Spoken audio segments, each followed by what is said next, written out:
Now, let me talk about the project. So what project we are going to start working on? I'm going to use AdventureWorks Data Warehouse, which I'm going to provide you under the resource materials that you can also go download it or install it. Here, we already have set up everything on SQL Server. SQL Server part is not the part of this tutorial, but if you have subscribed to our full data analyst course, then in that we also have this SQL tutorial. In the SQL tutorial, I have explained step by step that how we can use the SQL Server and how we can restore any database over there or can start using it.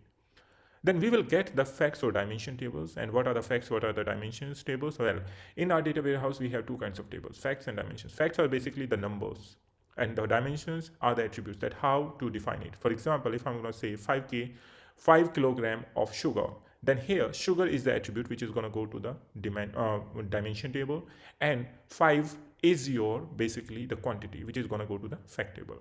So that's how we do that, and kg is your unit of measure. Then we also gonna get the data. We will transform it using Power Query, some of the techniques using the interface tools, etc. I'm gonna let you know, and then you would get the data into Power BI and do the data modeling, where you are gonna define the relationships, and then we are gonna create our reports. Once we are going to create our reports, etc., after that we are going to publish them Power BI services, and I'm going to show you how you can share them or how you can create a workspace.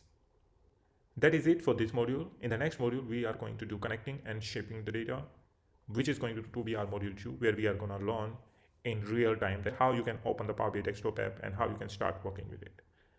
So I believe till now you are pretty much clear, but if you have question and concern, please do let us know in the Q&A section. Till then, keep learning, and I'm going to see you in the next module.